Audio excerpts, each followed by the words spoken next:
Hoje, dando sequência aos eventos que a gente tem planejado para as atividades do mestrado, nós vamos ter uma palestra do professor Andreas Nork, que já conheço de longa data, já cooperamos e já participamos de alguns eventos conjuntos.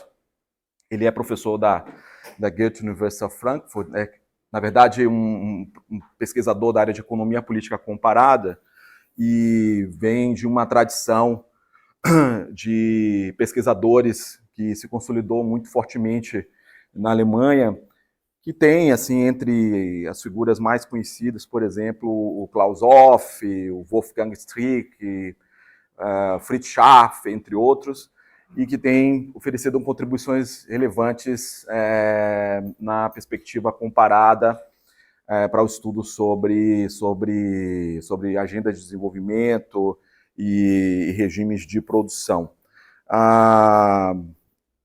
Ele veio ao Brasil para participar do evento da SACE, que é uma conferência internacional que ocorre anualmente, que eu fortemente recomendo que vocês participem, né? Tentem mandar trabalhos, porque lá vocês vão ter contato com o que se produz de melhor na área de economia política e sociologia política, em diversos subtemas, né? Então, esse ano ocorreu no Brasil, no Rio, e ao entrar em contato, ele disse: estou indo para lá, e queria mais contatos com pesquisas com funcionários, gestores, porque eu estou fazendo uma pesquisa. Eu falei: não, mas você vai para a UNILA. Convidei e ele imediatamente aceitou e veio, enfim, por conta própria, também, imagino que seduzido pelas cataratas do Iguaçu, né? Então, hoje nós vamos ter uma apresentação que acredito que para muitos de vocês é uma novidade do ponto de vista, né, conceitual, teórico, mas acredito que vai ser possivelmente um pontapé para futuras agendas de pesquisa, caso vocês decidam optar por esse tipo de abordagem, né? Então, eu vou pedir também atenção de todos, porque evidentemente ele não fala nem espanhol, nem português, a palestra vai ser em inglês.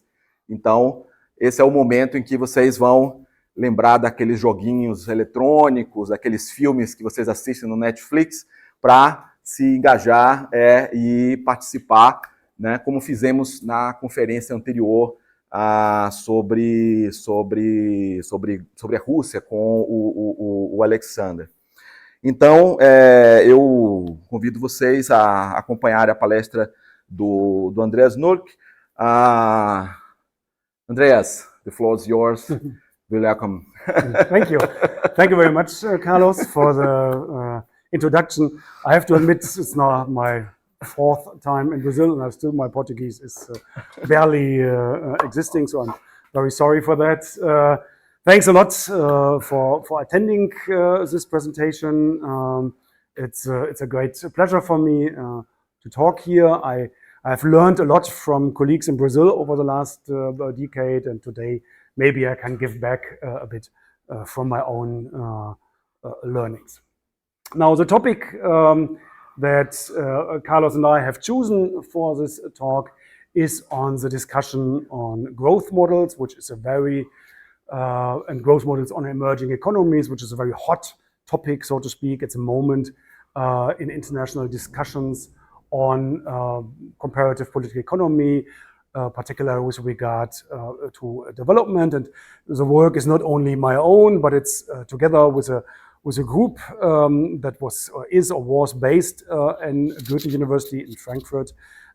So I have to give some intellectual rights to Christian, Daniel, and Michael that are still my collaborators. Now, the talk is an overview about this debate. It does not go very deep into the technicalities. Those of you who know the debate on growth models know that it can be very technical. There's a lot of mathematics involved, different techniques, and you have much better people for these kind of things here in Unila than I am. So I rather keep it on the more, let's say, simple level, the non-technical level. Now, let me give you an overview about the presentation. First, well, CC, sorry, I shouldn't have used the abbreviation. CC stands for Comparative Capitalism. Comparative capitalism is a study of capitalism not as a whole, as global capitalism, but the basic idea is that you have different forms of capitalism in different countries. So you have Brazilian capitalism, German capitalism, US capitalism, and all are very different. This is something that is very established already, let's say, for the study of the European Union, of the United States, Japan. But we would argue that this perspective is also useful on emerging economies. Next, I will give you an overview about the 3 generations of research during the last 25 years, how this has developed, and then more specifically go on the issue of emerging economies. What do we know about different types of capitalism in emerging economies? In the 4th step, I will then move to the issue of growth models, which is currently the main hot topic. If you go to conferences like SASE last week, you can find many panels, many presentations on this, but also, of course, in conferences in Europe. I will make a short application of that perspective, talk a bit about growth models in Brazil and in China. Then I will highlight some of the challenges we have in this field. I can tell you that this is a field that is not yet a ripe field where everybody agrees basically on the main findings. Like we could write textbooks with established knowledge, so this is still something that is ongoing. And I will highlight a few of the problems. And finally, I will give you another application. And this time it's a bit a tribute, let's say, to Latin America, because it applies a type of dependency perspective on the European field, but with a kind of ironic twist, because I will argue that dependency relations are not only bad for the periphery, but they also hurt the center. So that is my talk in the next, I don't know, 45 minutes or an hour. Now, why do we need a perspective of comparative capitalism? What is the purpose? What is the role of that in the field of development studies? I mean, development studies is a very broad field, but basically, if we go, let's say, in the leading mainstream US models, there are 2 approaches that are very dominant. The one is called randomized control trials. Basically, it's about small economic experiments in controlled settings. So you have maybe a rural region, and then you try out different economic relationships, and you observe the findings, and then you make some variations. So it's really like an experiment, as you know, from, let's say, the natural sciences or psychology. And basically you learn something about how people behave with regard to certain economic incentives. However, this is a very bottom-up type of study. So you make small experiments and then you collect the results of these experiments, but you don't have a larger theory. So you have lots of interesting findings that you can somehow stitch together, but basically it's a collection of a number of empirical studies. A bit like if you go to an economics journal where you have all kinds of econometric studies that study the relationship between 2 or 3 variables. And here is basically the same. So since these are isolated experiments, it's very difficult to transfer this to other settings, to come up with a general theory. So we would say there is a problem. It's quite interesting on these behavioral patterns of people in development situations normally being done in Africa or in South Asia. I think there's also a bit on Latin America. But it doesn't have, let's say, a broad theory of development of emerging economies. And then the other big theory that many of you will probably know that is neo-institutional development economics or new institutional economics. Authors like Acemoglu and Robinson, basically they say, well, economics is a bit too strict without institutions. Institutions really are important. For example, a well-working state or the rule of law or democratic decision-making. These are all institutions. And in order to have economic development, you need good institutions. Basically, this theory has the idea that, well, what are the best institutions? These are the institutions, let's say, of the United States or of Europe, so of Western liberal democracies, and they work on demonstrating that economies that do not have this kind of institutions have difficulties with economic development. So all economies should become like the United States or European economies or like the Japanese economy, and then they would do well. I think I have substantial doubts regarding this. I think these observations that we're having on why the economy works quite well sometimes in Europe or the US or in Japan are too general. It basically assumes that there is one model, and well, if you ask them hard, it's more the liberal American model than, let's say, for example, the coordinated Japanese model or the coordinated German model. And as I will demonstrate later on in my talk, the perspective that I will use does not believe in this one-size-fits-all, that there is one way how development should be organized and everything else is much weaker. So it really takes the context away of special national history, special settings, and so on. It looks at very general, universal laws. So this is the other extreme. Here you don't have a theory, you only look at the behavior of people in certain economic settings. And here you have a very big theory, you know exactly what to do, how development should be organized, but you don't care about specific countries, specific situations, differences between countries.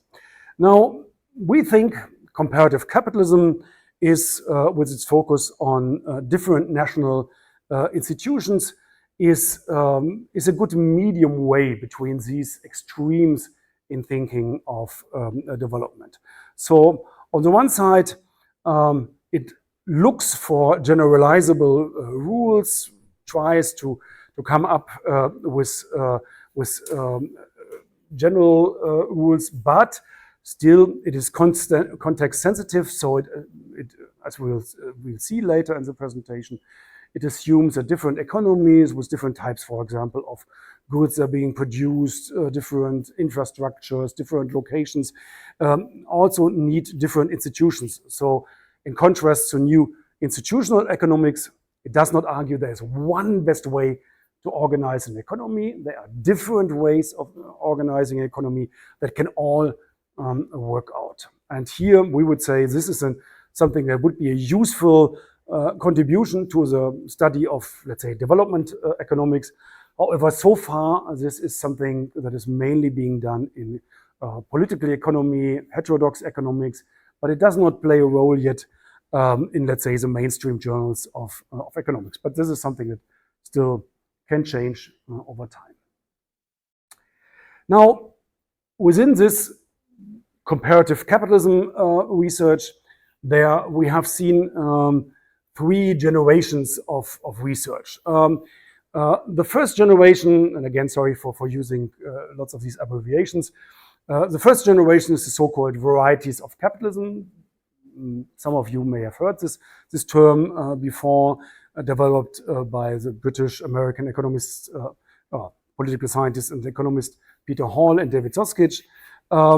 Basically, and this was only for industrialized, for Western economies. Basically, they have argued that there are 2 ways to successfully organize an economy. You can either do it as a coordinated market economy, or you can do it as a liberal market economy. Coordinated market economy is something like in Germany, like in Scandinavia, other West European countries, but also in Japan. A liberal market economy is more like in the US or the United Kingdom. Now, the core contribution of this debate was the idea that there is not only one best way. So new institutional economics would say, well, the best way to organize an economy is to do it like the United States, have a liberal economy, use institutions like in the United States, then it works out. And these people said, no, there is a second way in the industrialized countries to organize an economy successfully. That is the example of Germany, of Japan, and so on. These are economies where liberal markets do not play such an important role. For example, labor unions play an important role. Associations between companies play an important role. Certain public policies, whereas in the liberal market economies, everything should, if possible, be organized via the market. Now, this was a very important research, and the original article, introduction to a book, has been cited, I don't know, 5,000 times, 10,000 times. So it's really, really one of the most famous, probably the most widely cited work in comparative political economy of all time. So it's really, really important, but it has certain weaknesses. First, it is very static, so there is no development. There is a one type, the coordinated market economy, described as, let's say, Germany during the 1990s, early 2000s, and then there's a liberal market economy, the US during the late 1990s, early 2000s, and basically that's it. But of course, the US economy, for example, is changing. I mean, all these big tech companies were not around when this model has been developed. The German economy has changed also tremendously when this was developed, this model. For example, we had a very close relationship between our national banks and national corporations. This relationship that was still there in the 1990s is today, at least for the big companies, is history. So this is a very static approach, and therefore there's a limitation. Moreover, it has been very successful because it was so parsimonious. I mean, this is something that happens a lot in theories, in political science, in economics, in sociology. If you have a very simple theory, a very simple model, that is really, in this case, there are only two models, two different alternatives, that is quite far away from reality, because reality is always far more complicated than a model. But people like these parsimonious models. They like simple models. They like the fact that there's simply a dualism, also traditional dependency theory, center, periphery. These kind of simple, parsimonious juxtapositions are very, very successful, but of course they are far away from reality. However, the question is, when we talk about emerging economies or other economies outside of the US and Western Europe, can we only work with these two types? Is this really enough to understand capitalism in other world regions? So, to a few years after this was developed, and we are now talking, let's say, the first decade of the 2000s, we had the evolution of something that is called post-VOC, post-varieties of capitalism. And in this perspective, this was more dynamic. So you don't have this static juxtaposition of two stable models where nothing changes. You allow for historical development over time. You introduce political factors. For example, the state. In this basic theory, varieties of capitalism, the state didn't play a role. It was all basically a question of companies, and companies negotiating with their owners, whether with banks for credit provision, with labor unions, but the state was not there. And then, of course, for example, if you take a perspective from Brazil, does not sound very convincing. Understanding the economy without the state, I think there's a problem. So this second generation took the state and public policy far more into account, and it also highlighted the importance of distributional struggles. What are distributional struggles? Well, for example, capital against labor, about wages, working conditions, or different types of companies in an economy. Let's say agribusiness against finance, against manufacturing. They all have different preferences, and they are all important for an economic model. So this has been incorporated in contrast to this model that was simply based. There were no changes. It was an equilibrium. The one equilibrium was, let's say, the coordinated market economy. The other one was liberal market economy, and everything over time was supposed to move to one of these two equilibriums. Politics were completely absent. Now, another weakness that was highlighted then in the first decade of the 2000s, and I was involved with this discussion as well at that point of time, was a geographical extension. So people were looking to other world regions, for example, to Eastern Europe, to Latin America. These were the first two big regions that were incorporated, and there was also an important book on this, comparing Latin America and Eastern Europe in this field, to understand, well, what kind of theories, of models do we need to incorporate these regions? Can we work with the same models? And as you will see in a minute, we cannot work with these models, but we have to come up with additional models for emerging economies. So these models are not suitable for emerging economies.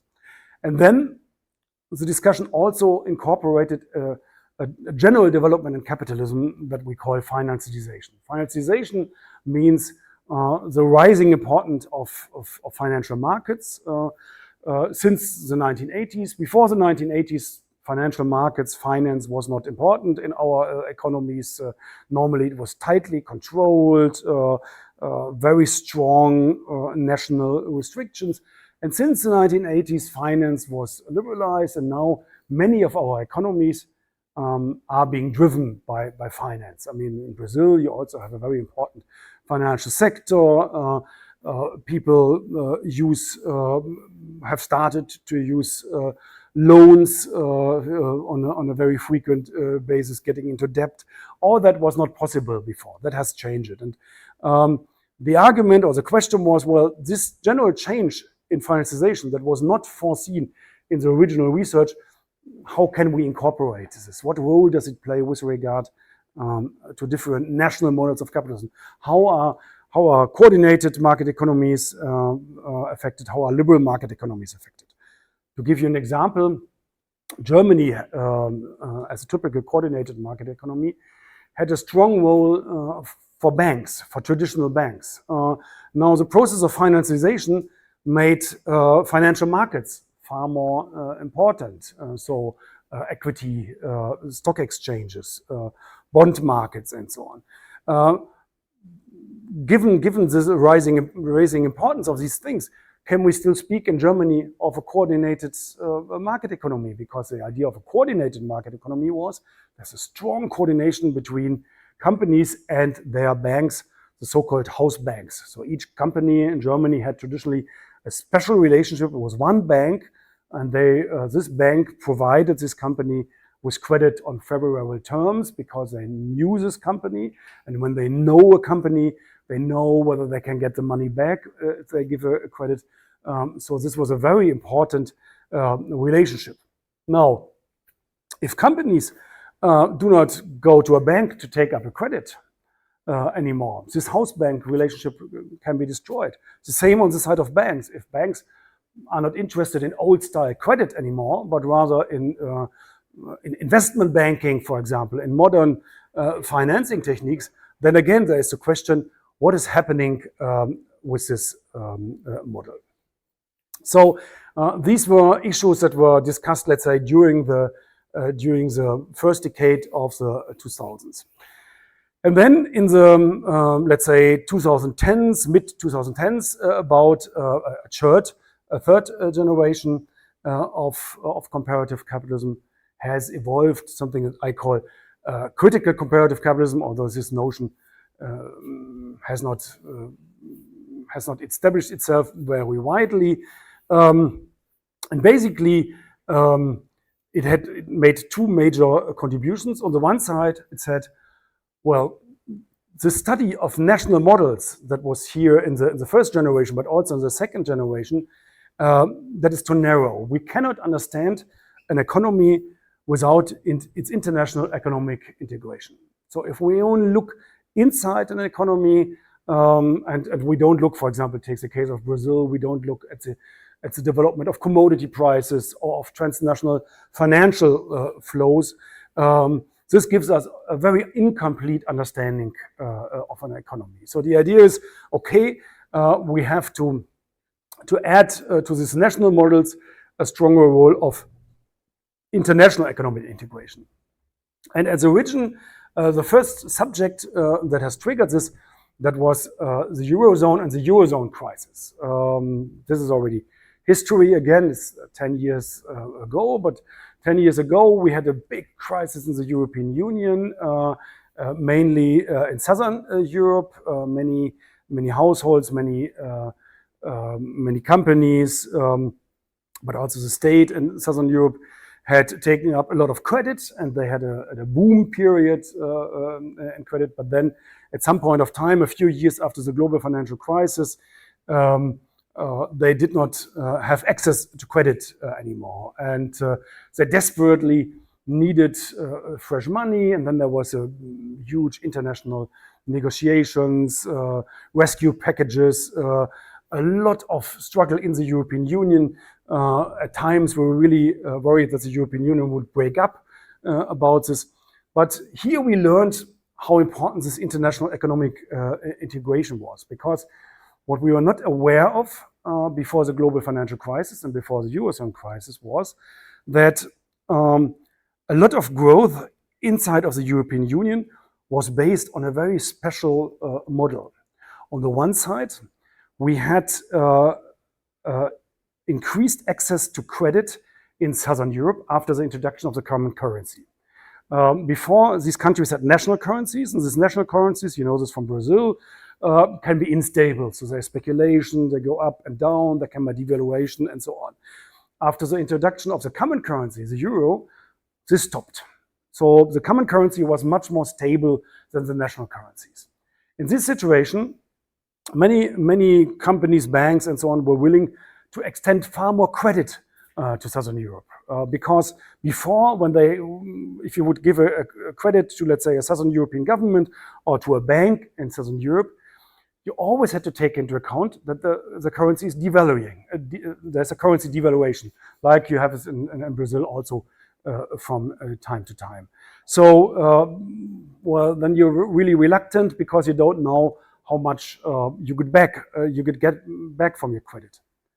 After the introduction of the common currency, this was impossible. The credit would be in euro, and the euro will keep its value. So everybody was willing to give credit to Southern Europe. And based on this additional credit, you know this also from Brazil, roughly in the same period of time, this triggered a lot of growth in the economy. If people get credit, they build houses. If they build houses, construction workers are being hired. Construction workers get salaries, spend their salaries, create a lot of demand. So there was a boom in Southern Europe based on more credit. On the other side, there was also increasingly a boom in the economies of Europe that were not in Southern Europe, but in Northern Europe, particularly Germany, because these economies were export-based economies. So they traditionally have a stronger focus on exports in their economy. A large part of their demand comes from exports. And in this situation where Southern Europe had this boom, of course, they were buying much more things, many more things from Germany.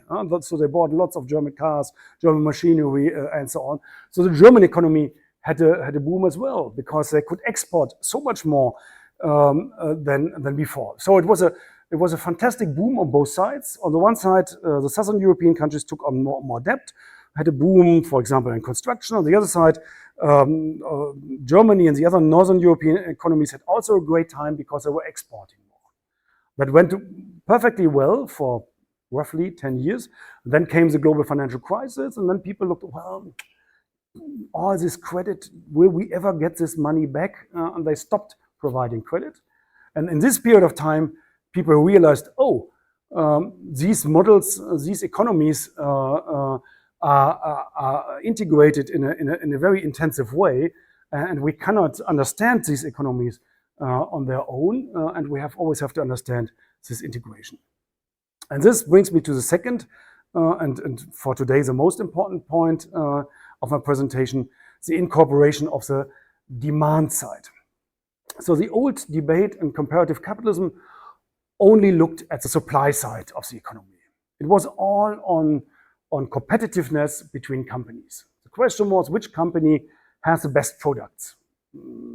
US companies had advantages in, let's say, biotechnology, other radical innovations, information technology.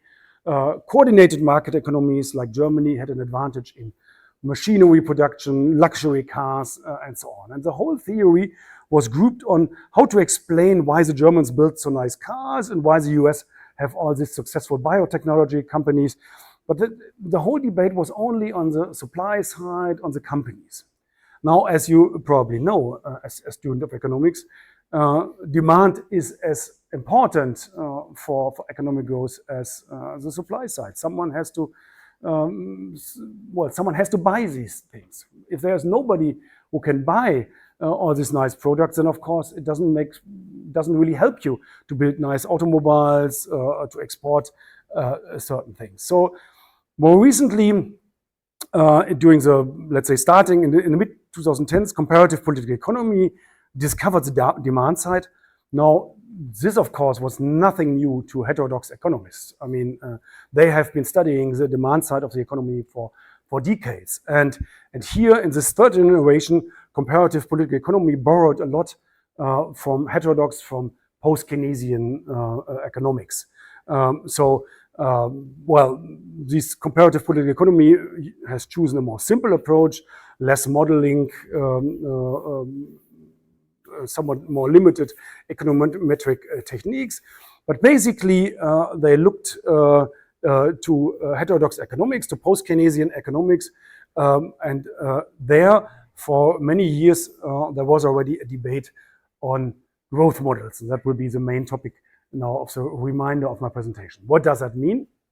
Growth models are also, in a way, national models of capitalism, that you can, certain ideal, typical models, general models that you can apply on different countries, and you can classify countries according to the growth model. So, for example, I just have spoken about the Eurozone. Here, Germany is a typical export-led growth model. So if you ask, where does the demand in the German economy come from? It is very over proportional from exports. Germany needs exports into other economies in order to have economic growth, in order to have a well-working economy. If Germany can't export anymore, it will collapse. At the moment, for example, Germany is in a recession because globally, many of Germany's traditional markets, demand is weak in China, in Russia, other economies. And therefore, this export-led growth model has many difficulties. Other economies, in contrast, take their demand from domestic demand. For example, from raising wages. Think of minimum wages, or from social programs. Brazil, think of Bolsa Familia and the like. In Spain, this domestic demand was coming from the construction industry. So it's more, they make their growth internally. They create it internally by increasing credit. They develop strong growth, but in a very different way than, let's say, the German export-led economy. Now, you see already by linking the German export economy to the idea of coordinated market economies, which was also based on Germany, there are linkages between the two theories. Unfortunately, currently these linkages are being neglected. So currently, if you go to a conference like the one I was attending last week in Rio, it's only on this side. So we only talk on the demand side, and everything what happened before is considered to be not relevant anymore. I think that is a mistake. I think we need all three generations and not only this one, but this is currently the big debate in comparative political economy.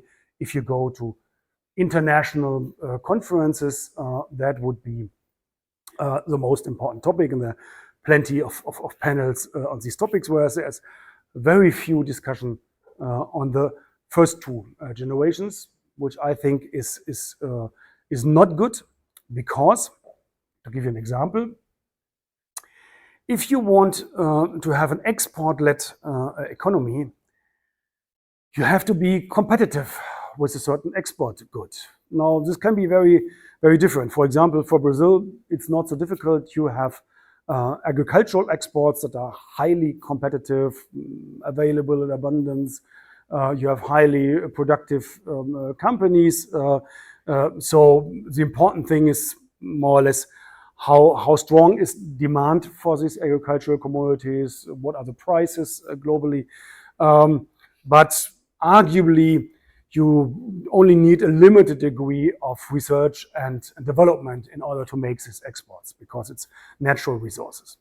However, if your exports are in, for example, in luxury automobiles or in very complicated machinery, then of course you need certain supply side institutions to come up with this modern machineries or this luxury automobiles. Not everybody can easily build a globally competitive automobile. I mean, Brazil is one of the largest countries in the world without a national automotive brand. Of course, there are lots of automotives being constructed in Brazil, but not by Brazilian brands, Brazilian companies, but by multinational corporations. So you still need certain features, and of course, Germany is together with Japan and increasingly Korea and China. These are, let's say, the leaders in this field. You need certain abilities to come up with a successful automobile production.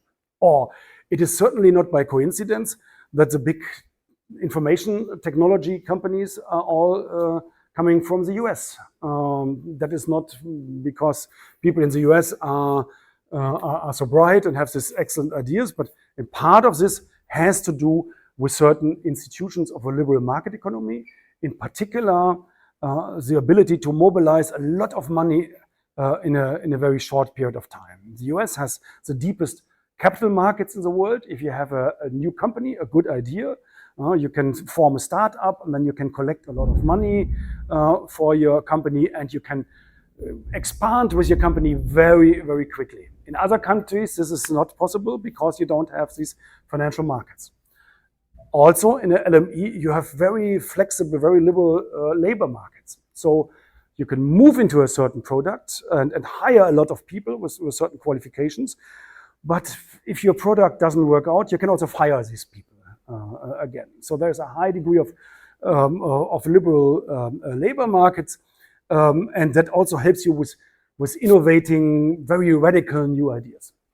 In Germany, for example, or in contrast, if you hire someone, he or she is protected by very strict labor laws. So when you hire someone, it's extremely difficult to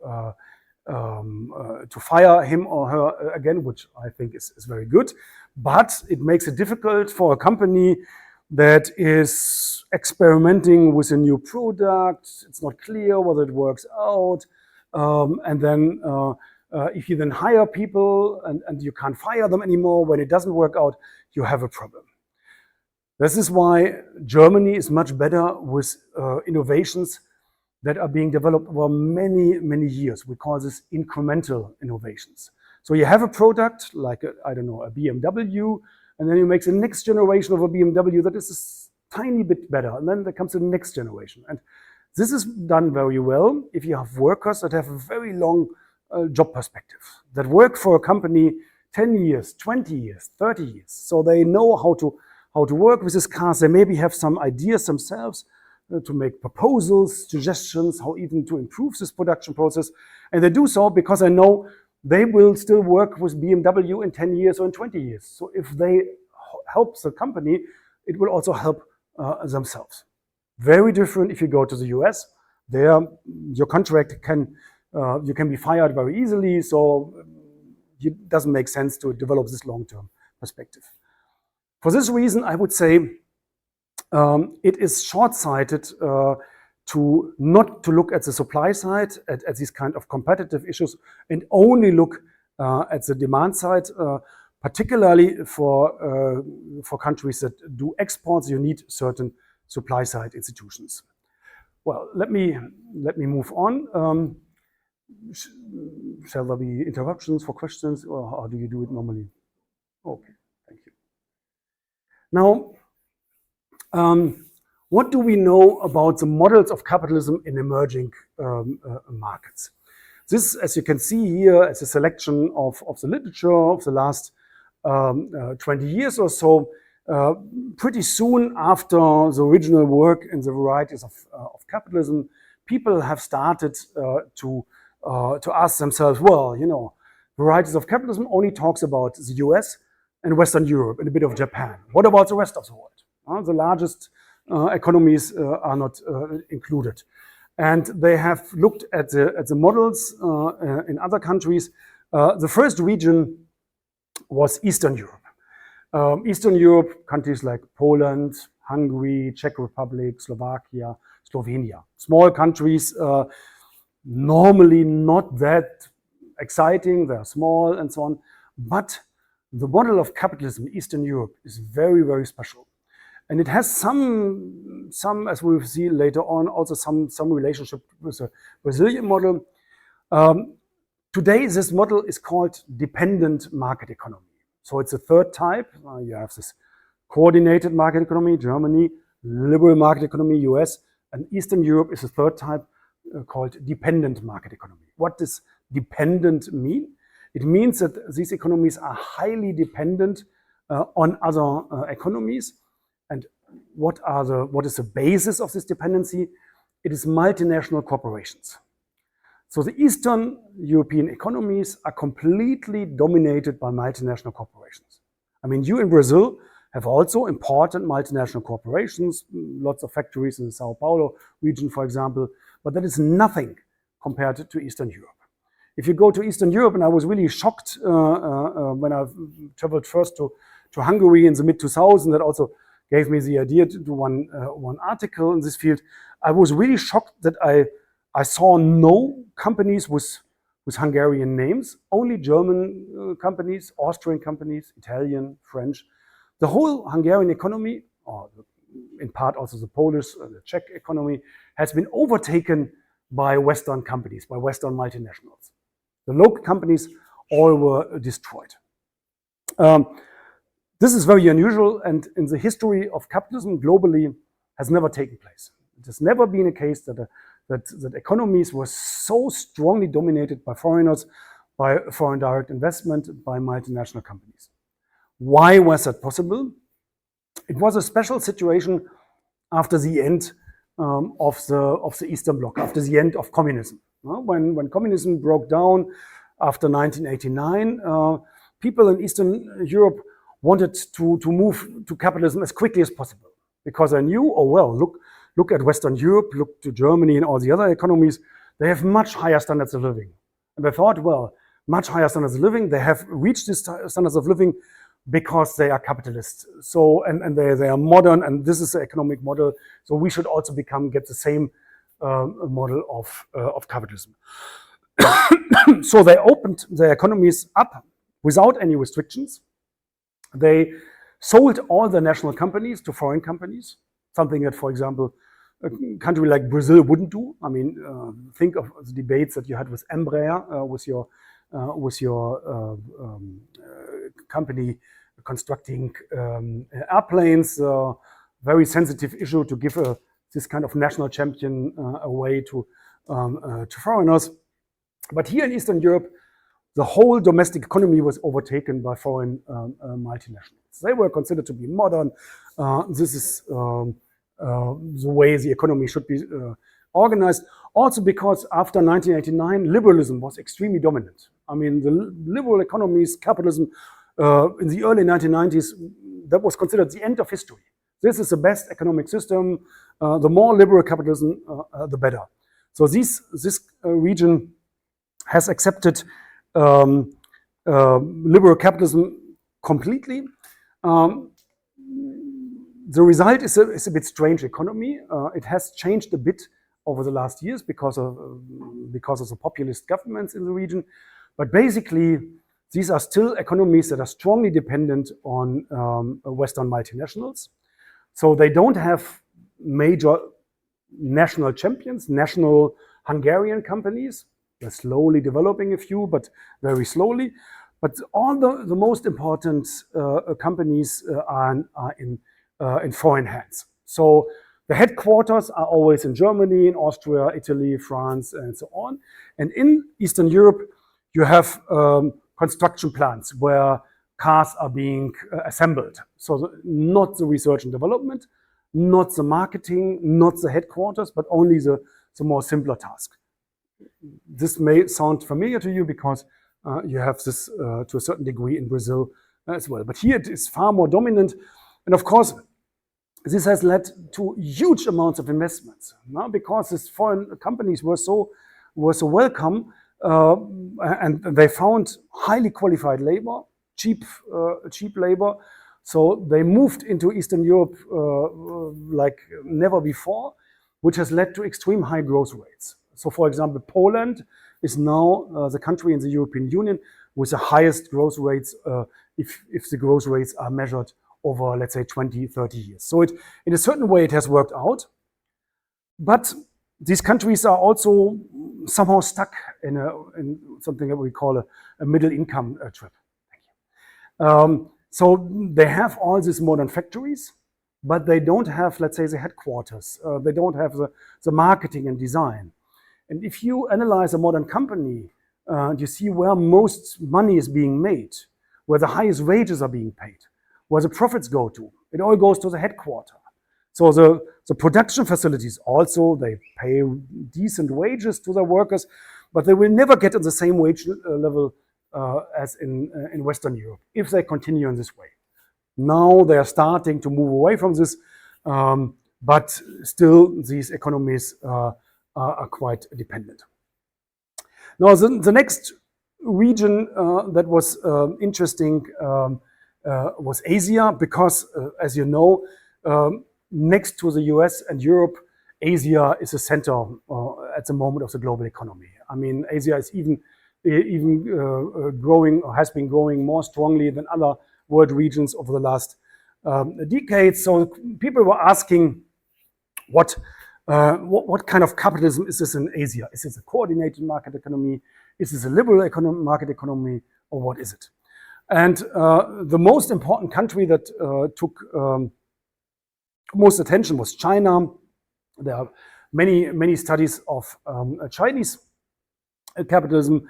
The basic result, to summarize it, is to say there is not one Asian type of capitalism.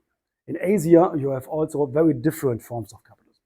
Think, for example, Singapore or Hong Kong, city-states that are strongly focused on the financial sector, on high-level services.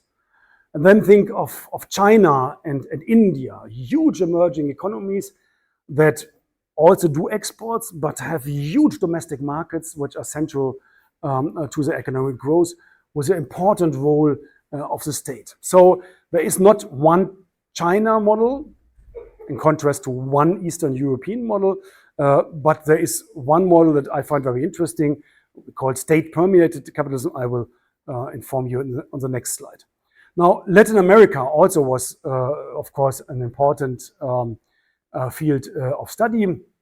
The most well-known scholar here is Ben Ross-Schneider from the MIT, but also there's of course many Brazilian scholars, or also Ilan Bisberg from Mexico. They were trying to make sense of capitalism in Latin America, and here it's still controversial. For example, Ben Ross-Schneider would say, well, Latin America, he calls hierarchical market economy. So from his perspective, hierarchy is the main feature of Latin American economies. What does he mean with hierarchy? Well, basically there are two types of hierarchies, or two sources of hierarchy. The one type of hierarchy is a multinational corporation. Parts of the economies in Latin America, as in Eastern Europe, are dominated by foreign multinationals. Think of the huge car factories that you have in the Sao Paulo region. And as in Eastern Europe, there's a hierarchy because these companies are dominated from the headquarters.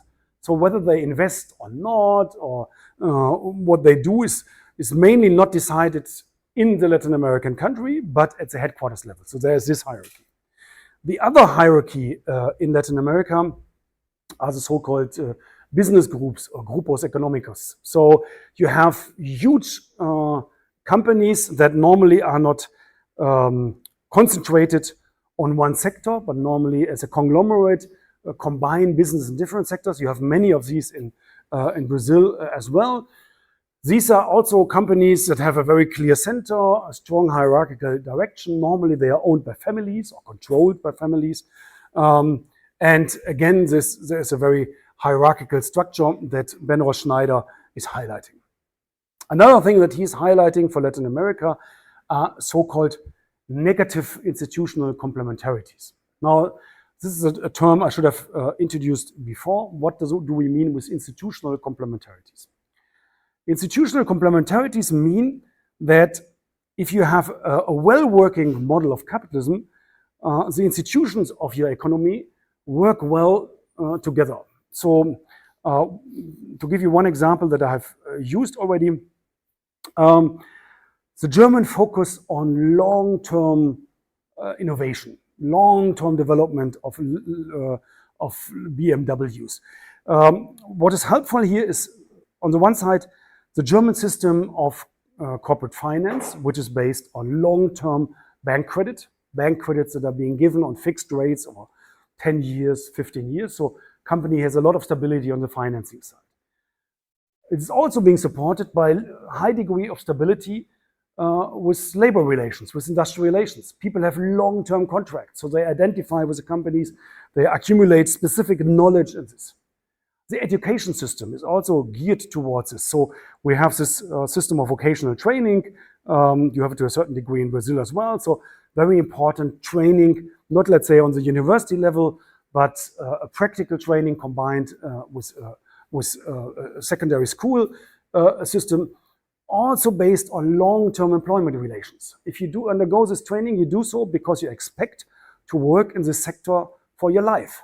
So if you once start to work, let's say, in sausage production, normally you're a lifelong worker in sausage production, mostly for the same company, and you develop specific skills that help you to develop even better sausages. Well, you don't need so much skills for that, but maybe for BMW. So that was what we call institutional complementarities. Corporate finance, education, industrial relations, all is geared towards incremental long-term innovation. Now, what Ben Ross, and the same, of course, can be found in liberal market economies, where you have, for example, radical innovation fits very well with deep capital markets, where you can mobilize a lot of money very quickly, and a system of industrial relations where you can hire and fire people at will. So if something doesn't work, you move to the next activity. All these things work together. These are positive institutional complementarities. So these are very coherent models. Now, what Ben Ross-Schneider is arguing for Latin America is that you have negative institutional complementarities. So you have also institutions that, in a way, interact with each other, but in a more negative way. So for example, people have short-term contracts. Since they have short-term contracts and they don't know where they will be working, let's say next month or next year, they do not invest in their education because they don't know, maybe they're in a completely different sector, completely different company. Now, since the companies also don't know whether they will employ the same worker next month, next year, they also don't invest in the education of this worker. So nobody has an incentive to really improve, let's say, the education of people. This is what Benroth Schneider calls negative institutional complementarities. It somehow works together, but it doesn't work together positively to improve the educational level of workers, but rather to keep them on a fairly limited way. So this is the big debate about Latin America based on Benroth Schneider's work. Ilan Bisberg and other scholars are a bit skeptical of Benroth Schneider's work because they say, well, one Latin American model of capitalism, that is too simple. There are very different types of economies in Latin America. There are natural resource economies, for example, like Chile. Then you have an economy like Brazil, which is really used, which is fairly closed, where the domestic market is really important. Then you have the Maquiladora zone in northern Mexico, again, a very different type. So Ilan Bisberg says, well, you know, we need different models to look at Latin American capitalism. Now, something that has become a major, let's say, growth industry in this field was to study the economic models of the BRICS, Brazil, Russia, India, China, South Africa.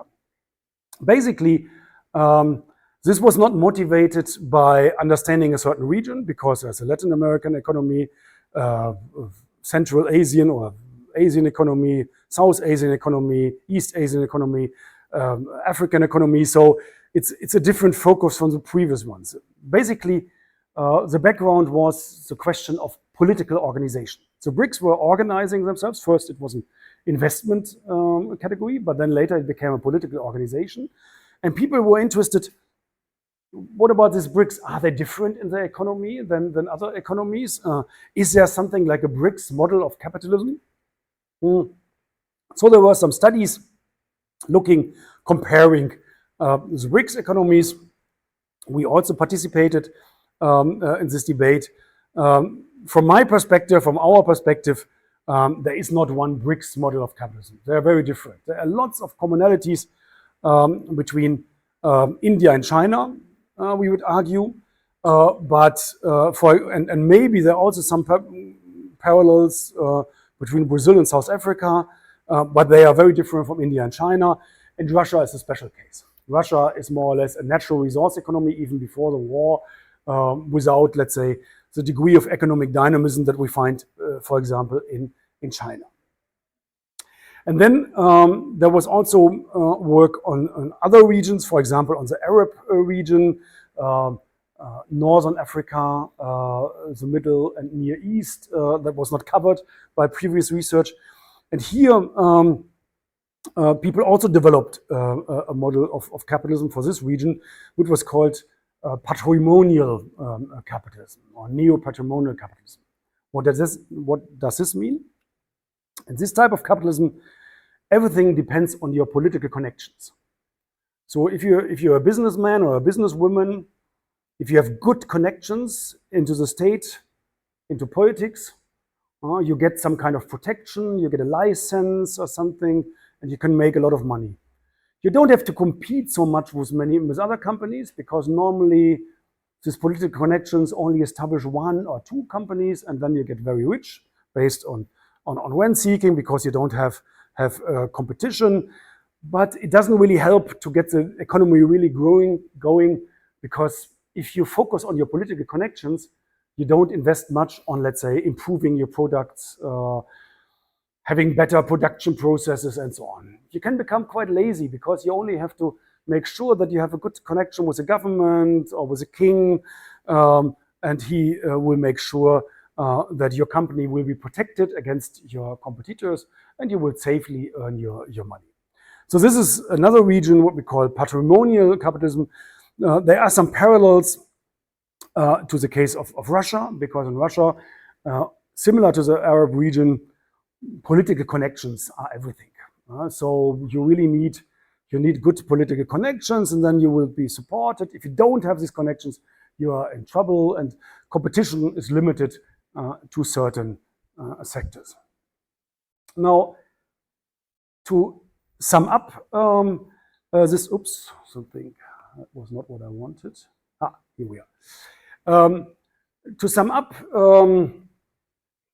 basically, the current debate, and we are still on the supply side on comparative capitalism, can be simplified in 4 types of capitalism in emerging economies.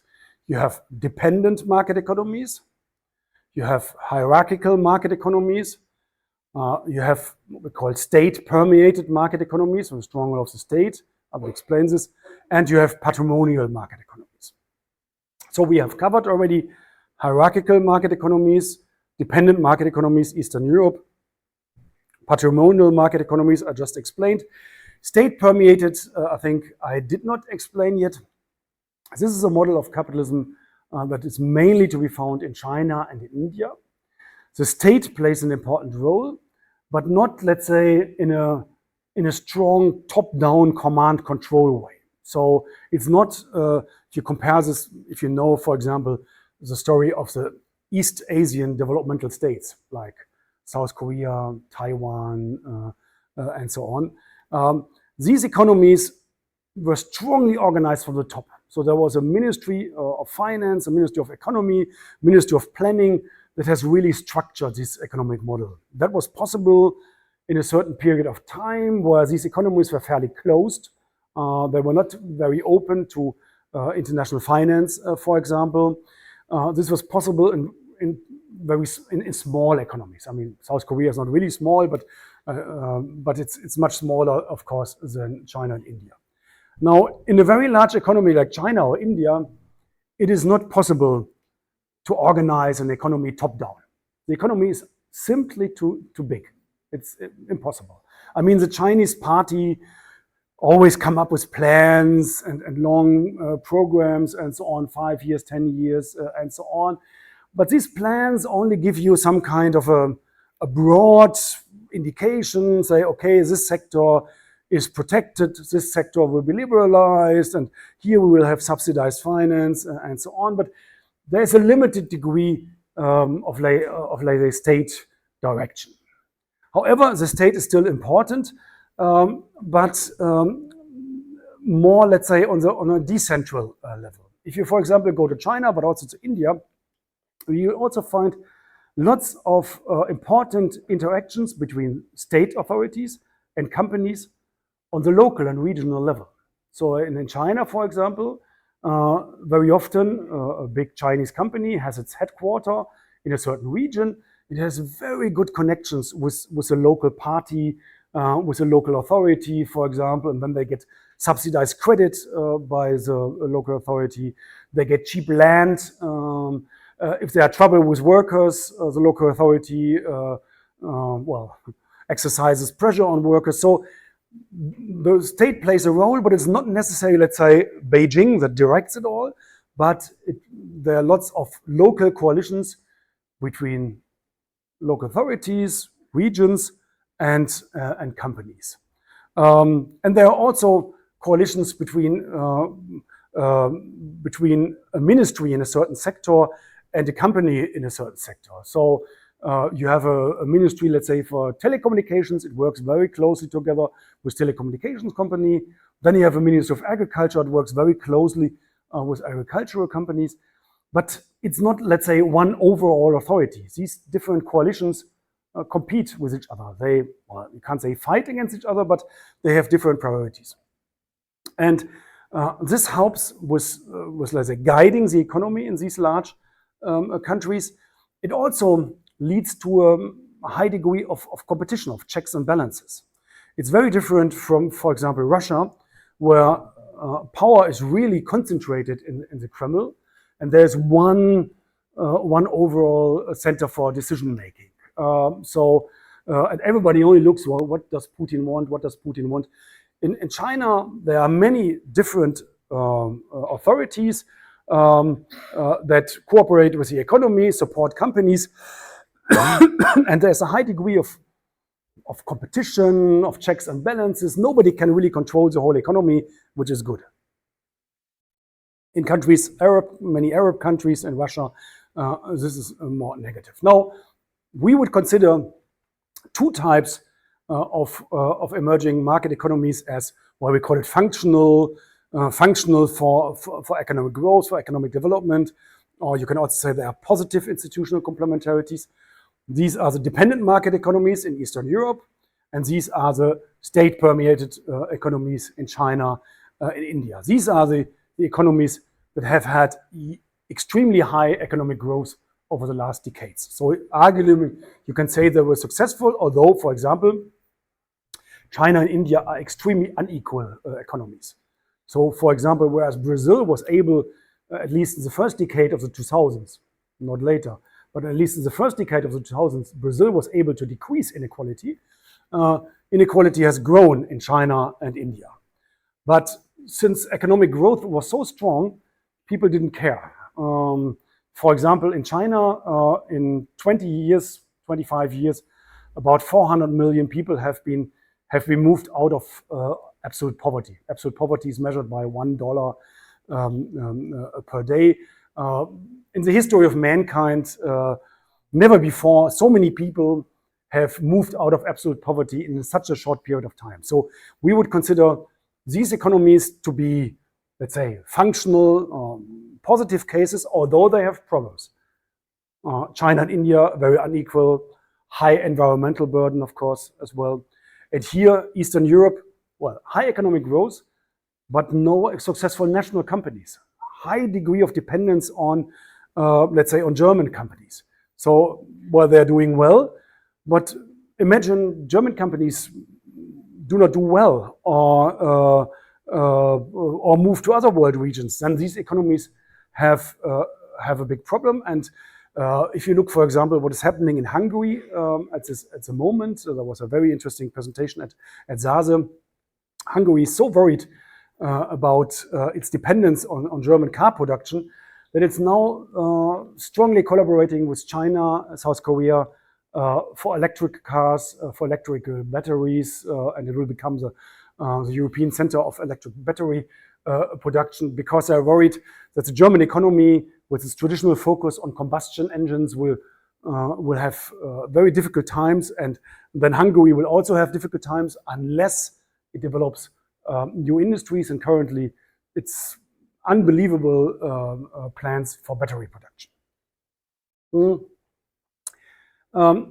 Now, these two successful types have, however, different models how they organize the capitalism. These economies are the most open economies that we have globally. I mean, foreign capital is welcome. I mean, anytime. Foreign companies can move in, move out as they like. There are no restrictions on capital mobility and so on. China and India, in contrast, they protect their economy. So financial flows are heavily restricted, particularly in the case of China. So there are lots of capital controls. So you cannot simply move money in the country or out of the country. You always have to negotiate with the authorities. Also, it is very difficult to set up a company in China. Depends on the sector. If you want to, for example, set up a textile company in China, no problem, because China considers the textile sector as not strategically not important. So if someone thinks it's a good idea to have textile production in China, well, come in, be my guest. However, if you want to set up a company in a sector that is strategically important for China, so something with, I don't know, electronics, telecommunications, and so on, it will be very difficult. China will only allow you in after long negotiations under certain conditions. So, for example, the German car producers that also have production facilities, not only Eastern Europe, not only in Brazil, but also in China, they were all forced to undertake a joint venture with a Chinese company. So when Volkswagen went to China and wanted to access the Chinese market, the Chinese government have forced Volkswagen to come up with a joint venture with a Chinese company in order to make sure that there is a lot of technology transfer. So this was all in the contract. So China only allowed for this Volkswagen factory and for Volkswagen to sell its cars in China under very clearly specified conditions. Only if you give 50% of the control to a Chinese company, only if you transfer technology to Chinese companies, you're allowed to access the Chinese market. Of course, Volkswagen didn't like it, but it was forced to do so. At the moment, companies like Volkswagen or Mercedes make about 30 or 40% of their global profits in China. So you have to be on the Chinese markets. China can ask you what it wants because there's so much money to be made in China. There's a high degree now of dependence of Germany on the Chinese economy. And this, of course, helped China in terms of technological upgrading. China has moved from, let's say, a country that had a production of a very limited economic complexity, very simple. It has textile production, let's say, in the 80s, 90s, and so on. And now China is globally leading in a lot of technologies. And how was it possible?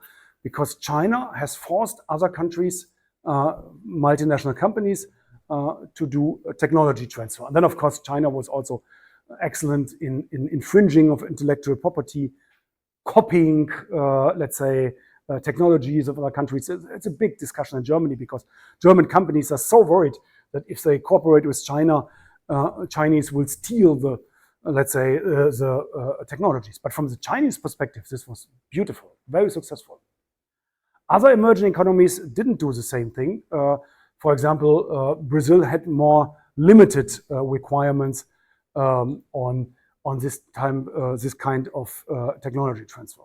You will also notice that we did not put Brazil in any of these brackets because Brazil is a mixed case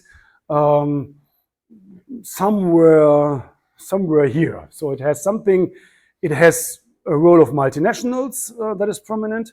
It has a big domestic market, so it could have national champions because the domestic market is so large that it could sustain lots of manufacturing, but your manufacturing sector is very weak. It has certain features of this Latin American hierarchical market economies. And of course, you also have a certain degree of, let's say, resource-based growth because you have companies that, well, don't have to invest in technology, in competition, because they have very advantageous natural resources. So Brazil is a difficult case. Now, the idea, of course, is not really the core question is simply to put countries into boxes. I mean, that is always fun, you know, ask yourself, well, you know, I have here an interesting country that, where shall I put South Africa in? And then you think that may be fun as an intellectual exercise, but basically it is to explain why certain countries are doing good, certain economies are doing good, and others are not doing good. So we are much more positive about these two types with all of their problems than about these two types. And here again, you have a difference. You have economies that are very open, these Latin American economies, and you have economies that are very close, very protected in these patrimonial economies in countries that normally, Egypt is maybe an exception, but normally these are countries that have oil or other natural resources. So you are super competitive, super successful with something that you have automatically. So you don't have to think about other things. You simply have if you don't mess it up like Venezuela, but you simply have something like Russia with oil and gas. You don't need to develop an industry because, or you think you don't need to develop an industry because you have high export receipts based on natural resource exports. Now, the difference between these emerging market models and the models that we have developed, let's say for Western Europe and for the US, like the coordinated market economy and the liberal market economy, is that we tend that this is a bit more volatile. So as we will see soon, the economic models, for example, in Brazil, you all know that your economy in the first decade of the 2000s was very different from your economy, let's say, around 2015. I mean, the one decade I will come back to that later on. You had lots of high growth based on high commodity prices, but also domestic consumption and so on. And then this all broke down. So there is more volatility, and this is one of the reasons why the debate now also moves to growth models, because there is a big difference between this debate of comparative capitalism on the supply side, on national institutions on the one side, and the debate on growth models on the other. Because here we are talking about institutions that have a certain long-term character. So your system of industrial relations, of labor law, you don't change it so easily. Your system of corporate finance, availability of banks, of deep capital markets, of control over companies. These are things that are deeply established. You don't change it very often. When we talk about macroeconomic growth models, as we will do in a minute, you can do a lot about economic policy. You can change interest rates. You can introduce capital controls. You can increase or decrease the amount of credit provided. So this is something that you can change more easily, and therefore the growth model perspective that has this more short-term and less stable perspective, in a certain way, may even be more suitable to emerging economies. Now, let us now move to the growth model perspective. This is the discussion that is ongoing now, I would say, for 5-6 years or so. In comparison to what I've said before, many things are still controversial. So on this comparative capitalism models that we discussed before, there's a lot of literature. People agree on many things. There are still some controversies. Now, for example, to calculate growth models is very controversial. You have Sraffian models,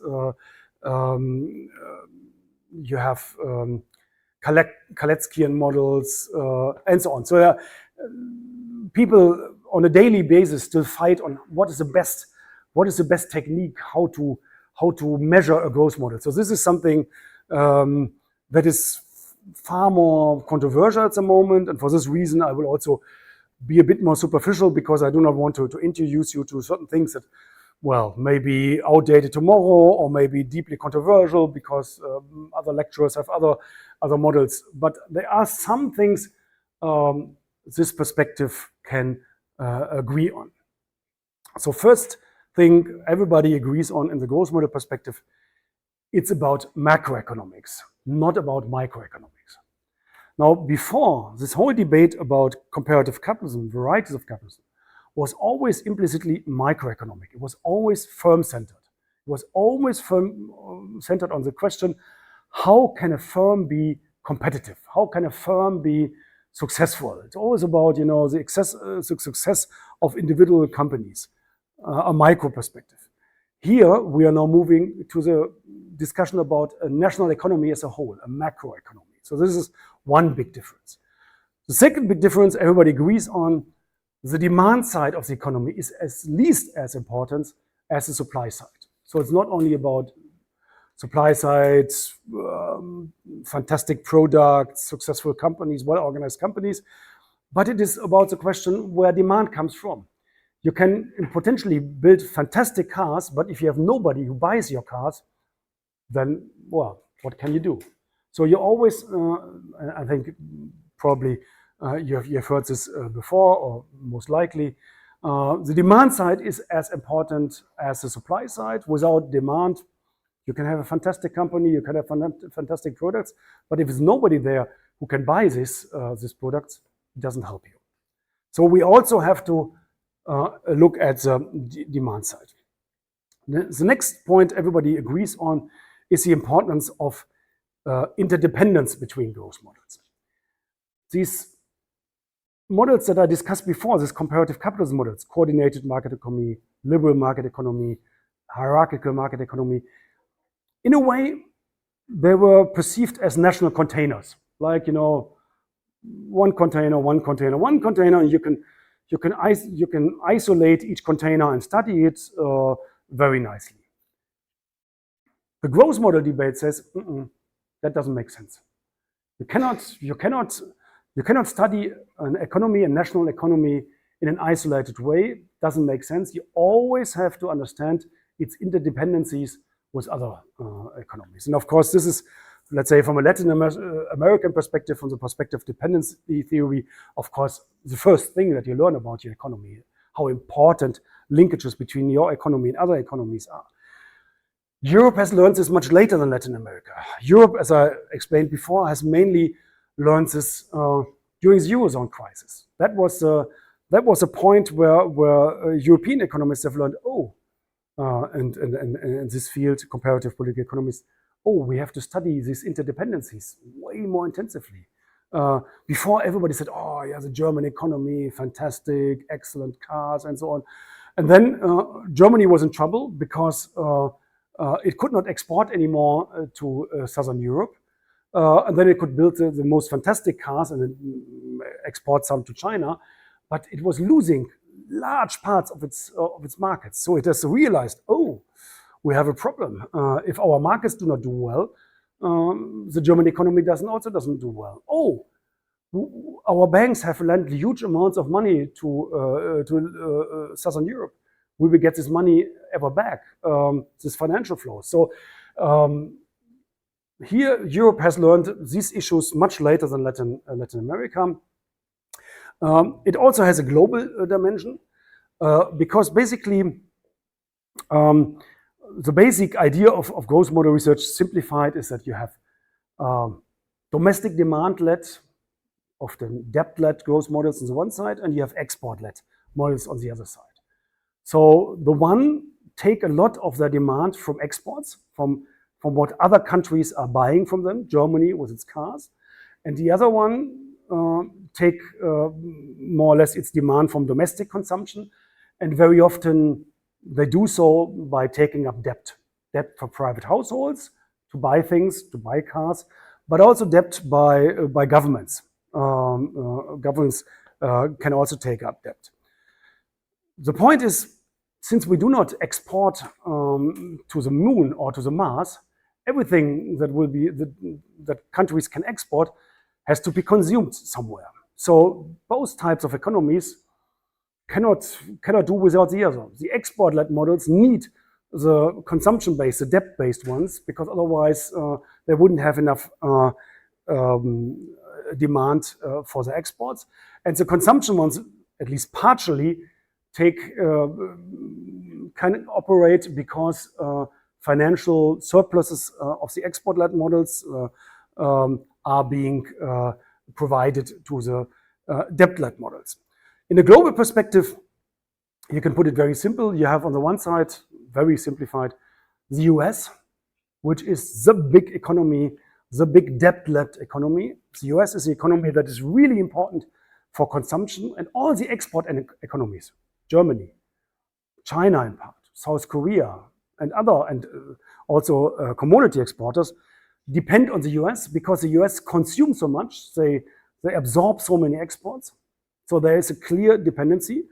On the other side, the US can only operate this model because people trust the US that they, one day or the other, they get their money back. So the US is the one economy, everybody thinks, well, you can buy US treasuries, you can give credit to American companies because you will get your money back.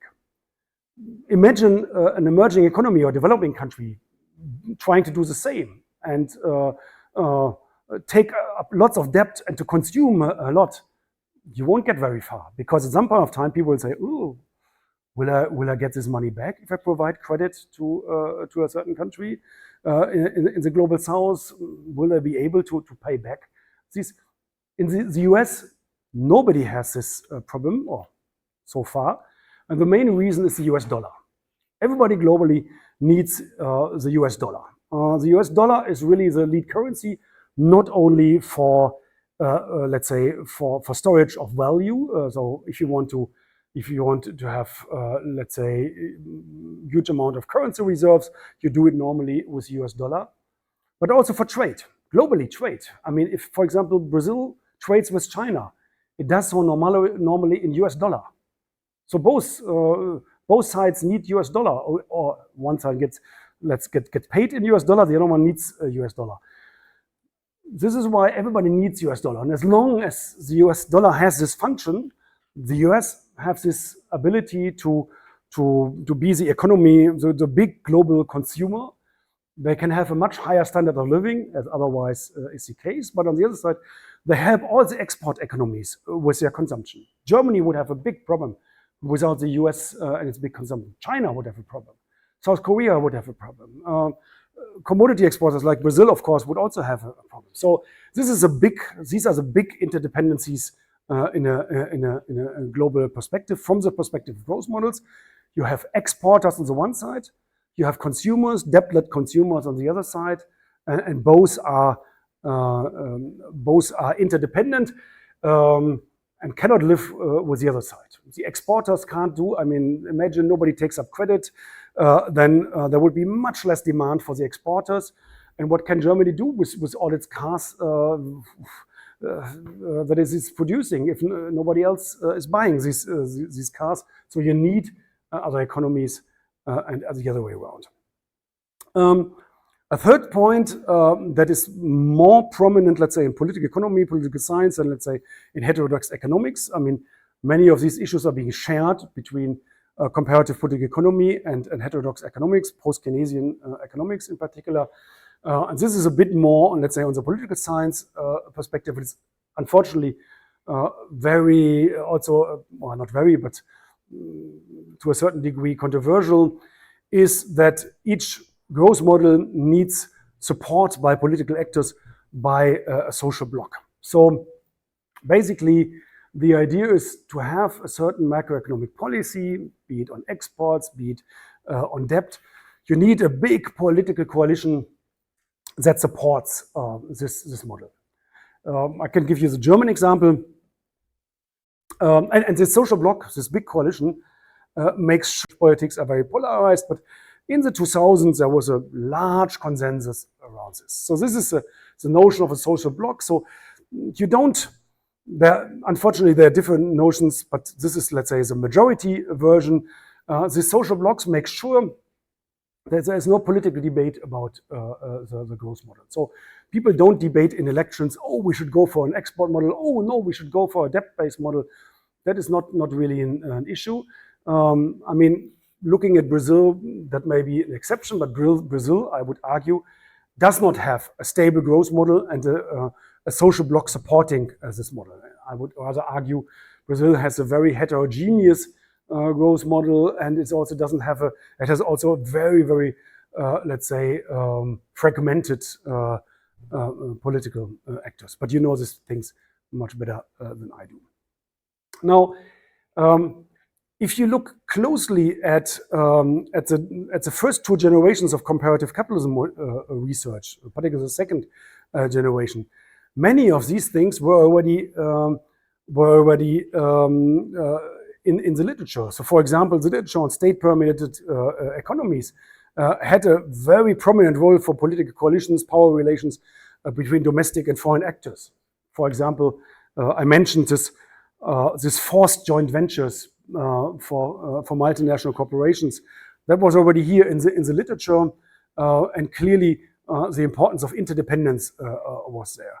And specific political coalitions in the state-permeated capitalism, this specific coalitions between economic actors and political actors. Also, the way how economies insert themselves in the global economy was crucial. Think of the previous slide, where these are very open economies, and both the Eastern European economies and, for example, China gained so much from the integration in the global economy. I mean, we today talk about globalization, and we have been talking about globalization. Now, if you look closer at what globalization was, and now it's kind of stagnating. It was basically the integration of Eastern Europe and China into global capitalism. These were two big regions that at the same time have been integrated. At the same time, a lot of production has been relocated into these economies. This has led to lower costs for products, low inflation. We had this period of of low inflation that everybody took for granted. We had cross-border productions, the emergence of global value chains. That was mainly about the integration of Eastern Europe and of China, a bit of northern Mexico, but that was at the core of globalization. If you look at the bulk of the figures, and also in the debate before, the role of domestic markets, of domestic demand, was already a part of the debate on state-permeated market economies. Because here's a big argument, one of the arguments, I don't think I've mentioned this before, is that it is no coincidence that China and India have come up with this model, because they are so large economies. They have a large domestic market. Now, the big advantage of a large domestic market, particularly if you protect this large domestic market, is that you can have economies of scale for your local companies. So you can develop big industrial companies with large-scale operations that are very important for efficiency, producing to your domestic markets. If you have a small emerging economy, this is very difficult, because then you can only have economies of scale if you successfully export to other economies. But then, of course, if you start with a company, is very difficult. So what a country like China did was that normally it has 3 stages in a certain sector. In the first stage, it has allowed foreign companies in order to get technology transfer. So it first does open up a sector. Then it has driven these foreign companies out by increasing certain small manipulations. So companies left the country again. And then in this second phase, domestic companies were able, based on this imported technology, to have this large scale of operations. And in the third phase of development in a certain sector, Chinese companies now export to global markets because they have the economies of scale, they have the technology. Now they are able to successfully compete on global markets. And this is, of course, a big advantage of large economies such as India and China, because they have this large size. Brazil, in principle, would have the same opportunity, but its economy, at least in certain fields, is more open, for example, in financial flows. Now, what are the more specifically the growth models we are talking about? Let us start with the emerging, with the economies in Europe and in the US. Now, the core article that has triggered this whole debate in comparative political economy was an article by Baccaro and Lucio Baccaro and Jonas Pontusson, 2016. But of course, this article was heavily informed by post-Keynesian economics. So basically what these people have done is to take a lot of knowledge from post-Keynesian economics and then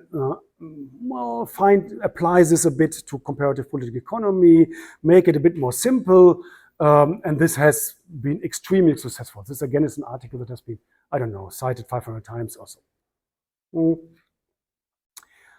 What is the argument? The first argument is all major economies, well, they only cared about Western economies, so US, Western Europe, and Japan. Before 1980, all of these economies were wage-driven. What does it mean? More or less, growth in these economies was coming from continuously increasing wages.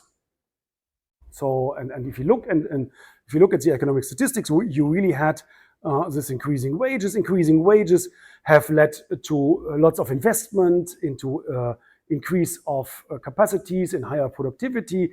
So this was a fantastic, successful economic model that you may have heard under the notion of Fordism, or there are lots of notions for this economic model that basically, let's say, operated between 1950 and 1980, or maybe 1945 and 1975, something like this. This has broken down in the 1980s. Wages did not rise anymore. We had these issues of inflation, anti-inflation policies, neoliberalism, which worked against high wages. So this growth model, that was the common growth model in all of these economies. So from a growth model perspective, until the 1980s, there was no big difference between the US, Western Europe, Japan. From that perspective, all the same camp, very different from varieties of capitalism. And since the 1980s, they have split up. There were either export economies or credit private consumption based. So export economies, for example, Germany, credit private consumption, for example, Southern Europe, the US. What does it mean? For example, in the German case, since the 1980s, private consumption was becoming, well, private consumption in Germany was becoming less and less important.